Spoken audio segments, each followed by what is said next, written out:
it going, everyone? Last C podcast back here. It's your boy Johnny Clutch. This is Ty. Before we start, hit that like, hit that subscribe button, please.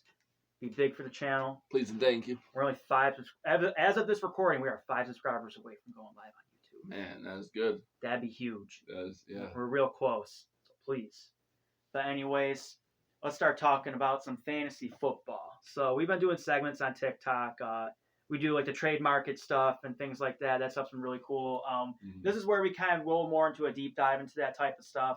So we want to go like position by position. Sure. So let's see, position by position. So quarterback, trade market. A lot of people lost Lamar. Right. You know what I mean? So there's definitely going to be some people maybe looking, you know what I mean, for maybe trading for a quarterback. Is there any quarterback in particular that you think is a good buy low target or even a buy high target, guy that's playing well that you think those kind of people should maybe start going after? First guy that kind of stands out is Drake May. I feel like he's been pretty consistent. You know, and I feel like if he continues to, you know, establish that running game of his, I feel like that can add a great aspect. I mean, I'm not saying he's going to run for 100 yards, but, you know, maybe he's somebody that might pick up 30 or 40 yards, you know, a game or something like that. Maybe even close to the end zone. Maybe they, you know, design something for him to, you know, keep the ball and, you know, running in or something like that. But I think that's a guy that you probably wouldn't have to give up, I would say, too much for. Right. But somebody that, you know, you can plug in right away, you know, if you need to. I agree. I think it's a very good one. I'm going to go for another running quarterback. Guy just had a really good fantasy day. Say what you want about him, about his real-life quarterback stuff, but fantasy-wise, he's always pretty good, and that's Justin Fields. Yeah. When he has the opportunity to play and start, he's always, you know what I mean? The Jets are letting him run, too. It's not like Pittsburgh last year where they kind of, like, held him back a little bit on running and stuff like that. He's got a great schedule coming up. Great matchup this week, too, against Dallas. I honestly think there's a chance that if Fields can play the rest of the season, not get hurt, all that stuff, especially now with Lamar out, I think you can possibly look at him as like a top 5 option at quarterback some weeks. I mean, like he's obviously more of a risky play, but when he has those big weeks, he can win you a week by himself. Right. Yeah, and that's the thing. There's a huge difference between being good in the NFL and being good in fantasy. Yeah. You know, and that's something I think a lot of people, you know, including myself, you know, can overlook super easy. Right.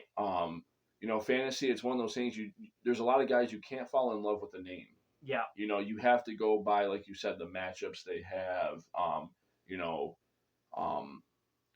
like you said, a running quarterback. Well, you know, is this guy running, you know, only 3 times a game for 7 yards, or is this guy getting, you know, 10 carries and he's, you know, putting out 50 yards or something like that? Like a couple years ago, if you remember when Fields had I think he had like a 5 or 6 game run with Chicago. Oh yeah, I think that's the year he had 1,000 yards rushing. Yeah, dude, almost every week he was running for like a 40-yard touchdown. That makes a week alone. That's 10 fantasy points right there. Yeah, I remember he saved one of my teams. Yeah, because I picked him up off the waiver wires. Like if he's running like that, like let's just say hypothetically he gets, especially if you're in a league. I know you don't play in any of these leagues, but if you're in a league where it's only like 4 per touchdown pass, I feel like running quarterback's even more, you know, important. You know what I mean? If he runs for 40 rushing yards, it's a passing touchdown, right? Yeah. You know what I mean? So I definitely think Fields would be a good one. What about running back? Is there anyone that you'd be looking at there in the trade market that you think? Trade right now. If he's not already on your waiver wire, I would say Woody Marks. It's a guy I snagged in a couple of leagues. Somebody I feel like that you can just put in right away too.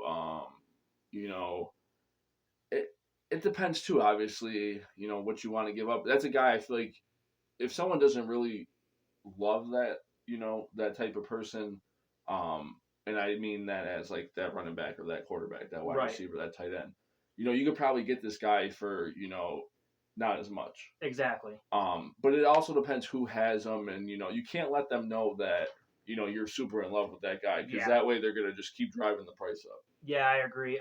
Marks was definitely going to be someone I was going to think of. He's probably someone we're going to even talk more in the next segment, too, with us talking about waiver wire guys. But I agree as well. Like, I was thinking about bringing him up for a buy low target for sure, because I think right now, if that guy's, you know what I mean, value him as more of like an RB3 flex player, like a bench guy, you can definitely get that trade done in for him. But for sure. I was going to bring up like Breece Hall. Yeah. Breece Hall, his stock is way up right now. Braylon Allen, no longer going to be a problem, probably for the next 4 weeks at least. I think it's going to be even more than that. with the way the Jets talk about that injury. You know what I mean? Probably some goal line work coming back Brees Hall's way. That's been kind of like the thing that's been kind of like holding them back. Got a great schedule coming up. Again, I'm talking about another Jet here, you know what I mean? But Jets got a great schedule coming up. They got, you know what I mean? They got Dallas coming up. They got a lot of other great matchups. So I think Hall, for the price that, if you want to hold on to him, I say hold on to him, especially for probably where you got him in drafts. He can be a possible league winner coming out from this right now, and a guy that's done it before. You know what I mean? Been like a top 2 running back, you know what I mean, on the season. Right. But let's switch to receivers now. Is there any like receivers, or you can also go too if you want to like sell someone too, if you want to like sell someone high or buy low on someone. I mean, I'll answer both. If you can sell, on a guy like, I feel like if you're selling, you're more probably selling for a reason of like these guys aren't producing. You're probably not going to be able to sell them 1 for 1. Right. So, this is something where you're probably going to have to package something like that. But I mean, if you got depth and you can get rid of a guy like a Calvin Ridley, I know I have McConkey in a couple of leagues, but I'm not panicking on him yet. I feel like that's somebody in the leagues I don't have that I would consider buying low on. I agree. It's a guy that, I feel like we saw what he did his rookie year. And I think, obviously you weren't expecting, Quentin Johnston to just be going off, and Keenan Allen looks like the old Keenan Allen. Yeah. So yeah, I mean that's a guy. I mean, but if you do have a guy like McConkey, like a Cooper Kupp, like a Ridley, and if you're just like, hey, I'm kind of running out of patience, like I don't blame you for trading them. Don't just drop them. Definitely try to at least package them up with something, at least get something out of it. Ridley's getting to that point though. Yeah. Dropping. Yeah. So I mean, like I was real high on Ridley this year. Same. I'm stashing him in the meantime because I have him in my 12-team league. So I mean, the waiver wire is slim pickings anyway. Yeah, for sure. Yeah, I'll talk about McConkey a little more too. He's someone, when I was on live yesterday, people were really asking questions about and stuff like that. I don't mind trading him, but I just don't think you're going to get the value that you're expecting for him now, especially. Right.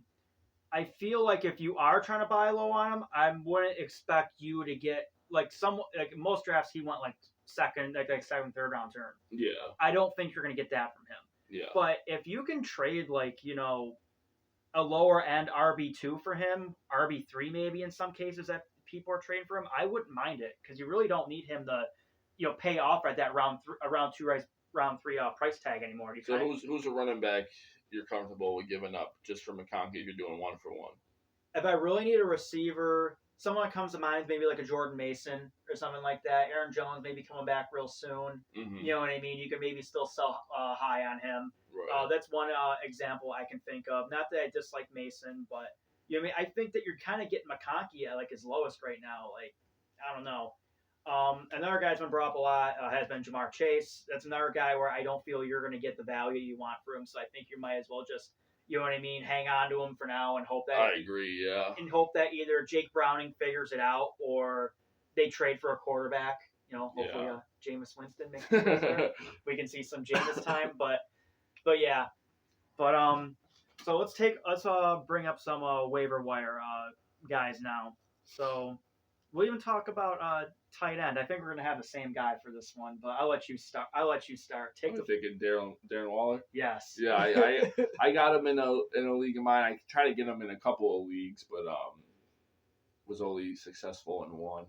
But I think he only had 4 catches in the Monday night game. 2 of them were touchdowns, which we saw. But I mean, it wasn't just like, oh, Waller's there, he's wide open. No, I mean, this guy's making contested catches. Like, he's been healthy and been in the NFL, for the last however many years, Now, obviously, you're in the NFL and you retire. I mean, you're in the NFL for a reason. You don't just lose all your skill. Right. But when he came back, he did sit out them first handful of games. So it's, no, I don't think anyone really knew, like, what version of him we were getting. Yeah, it was a mystery for sure. But I think it's somebody, for sure, if you can snag him up. I know a lot of people, especially in drafts I'm in, are just like a one tight end type of guy. And then it's like, hey, when the bye week comes, I'll figure it out. Yeah. This is a guy that, I would get, especially if you only have one. I mean, if you got two tight ends, you're just like, hey, I really don't need one. I'm not dropping, somebody thinking this guy's going to put up 20 points a game every week. Yeah. But definitely somebody you can stash. I think I'm actually starting him in a league this week because I think like Hawkinson, who's been so inconsistent, and I definitely, yeah. I mean, I'm trying to think if there's any other tight ends out there who. I mean, if you can get your hands on Ertz might still be out there, Right. Somebody like that, especially with Jaden Daniels coming back, that's not a bad option either. Yeah, the piggyback off of what you said with Waller, like I'm pretty full in on it for I mean I get like the risk and stuff like that. He's always been injury prone, but I mean like the state of the tight end and the position of tight end in fantasy is so bad. Whereas like you know what I mean, if things can break right for Waller here, and he could be. Oh yeah, with no Hill, yeah. Yeah, no Hill. We saw what John Smith did with them last year. Now, I don't think he's the same player as John Smith. I think John Smith's more of a guy where you dump it down to him and he can make plays. Mm-hmm. To whereas like Waller's more of like, you know what I mean, just lob it up to him and catch it guy. But right. I mean, like the role in the offense is there, and the Dolphins need it. You know what I mean? Like they really don't have like Achane's not really a goal line running back. Obviously Hill got hurt. You're talking about a tight end who he's probably going to be the first look in the red zone. Like, probably now like their second weapon on offense, throwing the ball. I mean, is that? No, for sure. Especially when like Bowers hasn't really done much. Mm-hmm. You got these top tight ends. Excuse me, like Kittle's hurt. Mm-hmm. So I mean, there's going to be people scrambling, trying to figure something out. Like this is a guy that's also done it before too. You know what I mean? Yeah. And say what you want. You know what I mean? Him being 33, all that type of stuff. But he looked good, like you said. You know what I mean? And only played 28% of the snaps. And Miami needs him. They need him now with Hill out. So, you know what I mean? I'm definitely full on Darren Waller. I think it's very possible he could be a top 10 tight end player the rest of the year. Upside, maybe even be like a top 5 tight end play when it's all said and done. Anyone else on the waiver wire? We talked about Marks a little bit. Yeah, definitely Marks. Just not to get too detailed into everything, just a couple of guys because I know we got to wrap this one up. Marks for sure. Benson's on IR, so maybe you're looking at one of the backs in Arizona. So what I know, did you see all the fantasy community stuff on DeMarcado versus Carter yesterday? Yeah, I did. What are you on any side on that one or? No, honestly, I'm not sure. I mean, maybe more DeMarcado. I just feel like I've seen more of him. Maybe he's just a little bit more reliable. Mm-hmm. But yeah, I'm not too sure yet. We'll have to see how that one plays. I'm assuming they both get touches. Yeah. But yeah, I mean, I'm trying to think who else could be out there. Just maybe if you're looking for a quarterback, Dart might be a guy you could stash. Yeah. Trying to think. What do you think of like Wan'Dale Robinson or like Slayton? Do you think those guys are viable now with out neighbors? Yeah, I think it's something, if you can just pick them up. I mean, I'm not putting in like a bunch of money to claim them. Right. But yeah, I mean, I don't mind that at all. Just maybe getting one of those guys if you can, just to stash them. And, there's unfortunately injuries are part of the game. And you never know, when a number 2 or 3 wide receiver on a team bumps up to a number 1 or 2 wide receiver. Right. So, especially with all the injuries that are happening, you definitely have to be you have to be active on the waiver wire. You know what I mean? And you know what I mean? I think it's very hard for anyone right now to say they've been unscathed from like the injury bug so far with all the injuries that have been happening. You know what I mean? Especially too, not even if they're not happening on your team, like opportunities coming up. You know what I mean? Like, you know what I mean? Like we said, like with Neighbors going out, you know what I mean? Slayton and Wan'Dale Robinson are now viable. The Cardinals backfield, you know what I mean? Maybe one of those guys can really get out from the pack there and be like a good RB2 play, maybe a flex play. But we'll wrap this one up here. You know what I mean? It was great talking with y'all. We'll be on the live later as of recording. We're planning on it. But, hope everyone has good luck in fantasy this week. You know what I mean? I'm trying to get 3-2 in my big auction league.